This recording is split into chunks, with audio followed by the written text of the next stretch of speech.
Luar biasa sekali, bunganya cukup lebat di sini, buahnya sudah besar-besar seperti ini.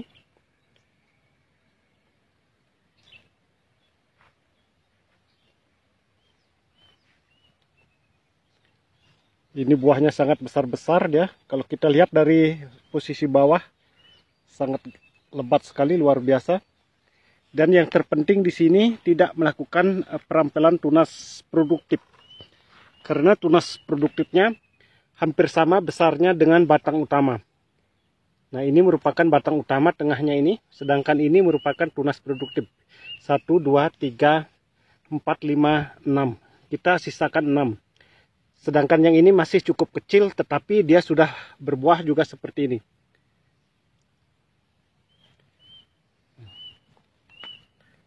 Buahnya lebat sekali, luar biasa.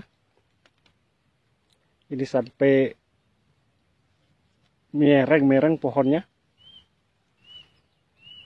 Double-double dia seperti ini. Dan buahnya sangat keras, luar biasa. Walaupun di musim penghujan seperti saat ini, biasanya tanaman cenderung mengalami namanya gugur bunga, gugur buah, itu yang terjadi. Dan serangan penyakit jamur yang umum terjadi di musim penghujan adalah layu fusarium. Tetapi di sini kondisi tanaman boleh dikatakan masih aman. Kondisi daun masih dalam keadaan mulus, tidak keriting.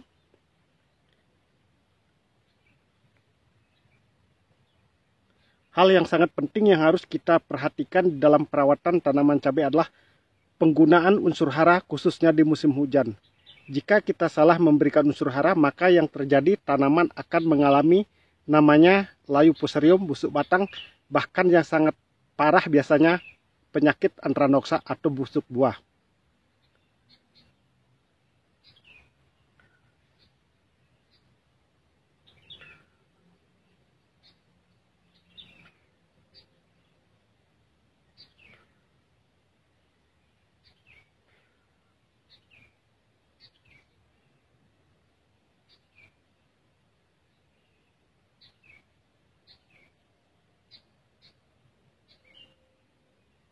Jarak tanamnya ini kurang lebih 50 kali 50, jadi persegi. Sebenarnya ini merupakan dulunya lahan bekas, yaitu bekas tanaman kubis. Nah, setelah tanaman kubisnya panen, kita cabut, kita sterilkan lagi lahan dengan menggunakan bahan-bahan super. Nah, teknik pertama yang harus kita perhatikan kalau menanam cabai di lahan bekas, baik itu di lahan bekas cabai ataupun lahan bekas tanaman yang lainnya. Seperti di sini kita menanam cabai di lahan bekas tanaman kubis. Nah, setelah seperti tadi saya sampaikan, setelah tanaman kubis kita cabut, kita melakukan sterilisasi lahan. Nah, langkah pertama yang kita lakukan adalah melakukan pengocoran insektisida dan fungisida pada setiap lubang tanam. Nah, dulu di sini tanaman kubis dan kita juga menanam cabai tidak melakukan pindah lubang.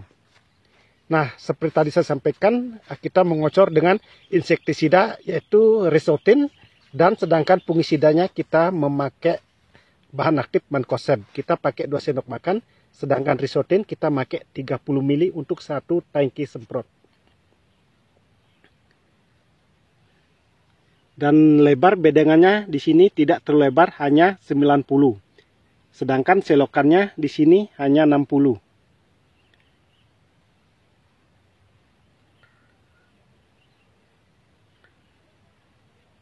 Nah, bahan-bahan yang sering kita gunakan dalam melakukan perawatan tanaman cabai agar tumbuh subur dan berbuah lebat seperti ini walaupun di lahan bekas adalah menggunakan bahan-bahan super yang sering kita aplikasikan interval 7 hari sekali sesuai dengan kondisi lingkungan atau kondisi alam, karena sekarang musim penghujan kita memanfaatkan sinar matahari dalam pengaplikasian, baik melakukan sistem pengocoran maupun sistem spray. Setelah melakukan pengocoran di setiap lubang tanam dengan insektisida dan fungisida yang sudah seperti saya sampaikan tadi, kita diamkan selama 7 hari, kemudian kita melakukan pengocoran lagi dengan menggunakan trichoderma, asam humat, dan silika karbon. Dosis masing-masing 3 sendok makan untuk takaran 20 liter air. Kita kocor langsung pada setiap lubang tanam kurang lebih 100 ml. Setelah itu kita baru melakukan penanaman. Kemudian di usia 5 hari, 10 hari, 15 hari sampai 20 hari kita juga melakukan pengocoran dengan asam amino dan fosfat cair. Fosfat cair yang kita gunakan adalah Mordenpool dengan dosis masing-masing 30 ml untuk takaran 20 liter air.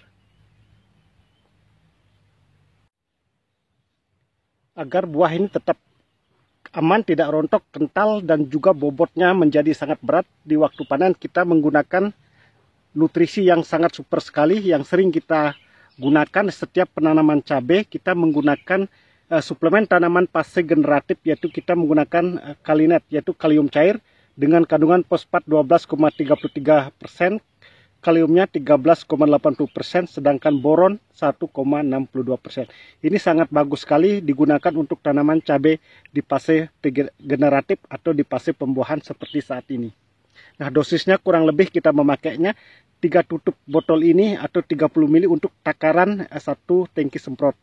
Kita mix dengan menggunakan bahan yang super juga, yaitu suplemen tanaman, yaitu kita menggunakan Mordenpool. Ini sangat bagus sekali memacu perakaran dan tunas, menebalkan dan memperkuat daun, merangsang pertumbuhan bunga. Jadi kita memakai Mordenpool ini bisa digunakan di fase vegetatif maupun fase generatif. Dosisnya tetap sama, yaitu 3 tutupnya ini atau 30 ml untuk takaran 1 tangki semprot.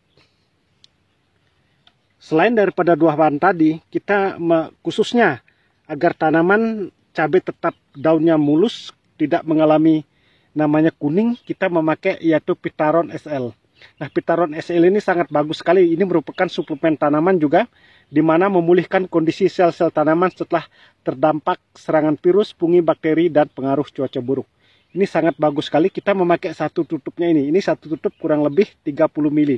Jadi gabungan antara 3 bahan tadi, yaitu menggunakan Kalinet, Morden, dan Pitaron, itu sangat efektif untuk tanaman cabai, agar tanaman cabai yang kita tanam buahnya lebat, daunnya tetap mulus, dan terhindar dari namanya penyakit jamur, dan juga bobot buah ini sangat menjadi berat.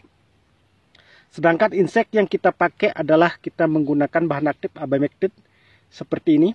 Dosisnya kurang lebih hanya 10 ml untuk takaran 1 tangki semprot. Kita rolling dengan bahan yang lainnya, seperti kita menggunakan bahan aktif Diaventuron, yaitu merek yang kita pakai biasanya Agus seperti ini. Dosisnya juga sama, yaitu 10 ml untuk takaran 1 tangki semprot. Sedangkan fungisida yang biasa kita gunakan adalah kita menggunakan bahan aktif Mancozeb. Penyemprotan khususnya di musim penghujan kita lakukan sesuai dengan kondisi alam. Jadi kalau ada cuaca panas, kita secepat mungkin melakukan penyemprotan. Paling tidaknya interval 5 hari sekali.